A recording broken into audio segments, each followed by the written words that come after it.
Это новости спорта на телеканале «Якутия-24», в студии Полина Долинская. В матче регулярного чемпионата национальной хоккейной лиги Нью-Йорк Айлендерс на своей площадке обыграл Питтсбург. Результат встречи – счет 2-0. Результативными шайбами отметились на 20-й минуте Оливер Уайлстрём и Жан-Габриэль Пажо. Проявил себя на 35-й минуте встречи. Российский вратарь хозяев Илья Сорокин отразил 20 бросков, тем самым став 8-м вратарем в истории лиги, не пропустивших ни одной шайбы в двух первых победных матчах в регулярном чемпионате. Он второй голкипер, отыгравший на 0 две встречи подряд в дебютном сезоне. В турнирной таблице Восточного дивизиона Айлендерс поднялся на третье место, набрав 26 баллов в 21 матче. Питтсбург идет пятым, имея в активе 23 очка за 20 встреч. В следующем матче клуб из Нью-Йорка в гостях сыграет с Нью-Джерси, а Питтсбург 2 марта примет Филадельфию. А в гостевом матче регулярного чемпионата Национальной хоккейной лиги Вашингтон Кэпиталс со счетом 3-2 победил Нью-Джерси. У проигравших отличился Михаил Мальцев и Егор Шарангович. В составе победителей шайбы забросили Якуб Врана, Никлас Бэкстрём и Александр Овечкин. Тем самым в активе 35-летнего Овечкина теперь 17 очков в 17 матчах текущего сезона. Всего в регулярных чемпионатах НХЛ у Овечкина 713 шайб. По данному показателю он с большим отрывом лидирует среди действующих хоккеистов лиги и занимает 7-е место в списке снайперов НХЛ за всю историю. Российский лыжник Александр Большунов получил золотую медаль за победу в скиатлоне на чемпионате мира. Церемония награждения призеров гонки состоялась в воскресенье вечером в Оберсдорфе.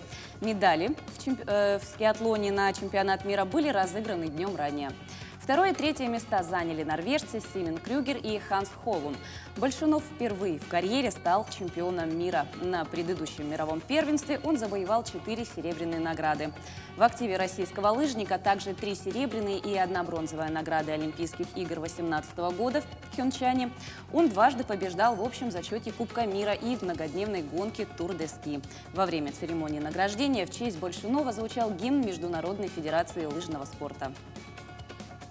Виктория Синицына и Никита Коцалапов стали победителями соревнования танцевальных дуэтов в финале Кубка России по фигурному катанию. Второе место заняли Аннабель Морозова и Андрей Багин, третье – Екатерина Миронова и Евгений Устенко.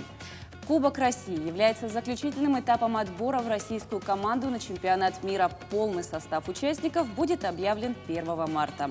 Одну путевку из 3 в танцах на льду по итогам чемпионата России завоевали Александра Степанова и Иван Букин.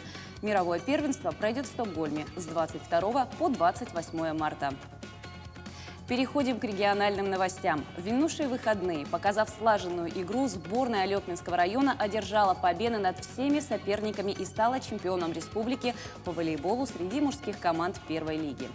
Первая лига чемпионата Якутии по волейболу среди мужских команд проходила с 23 по 28 февраля. Медали соревнований оспаривали 6 сильнейших составов на площадке Дворца спорта 50 лет победы. В результате чемпионата в тройку лидеров вошли: первое место – команда Алекминского района, на втором – спортсмены из Намского района и третье место заняла команда города Якутска. Конечно, в связи с пандемией команды не все, так понял, что хорошо тренировались, так как спортивные объекты были закрыты. Но, несмотря на это, очень хорошую игру показала сборная команда Алекминского района. Ну и, конечно, также хорошо сыграла сборная команда Намского района. На этом наш выпуск подошел к концу. Мы продолжим следить за новостями в мире спорта.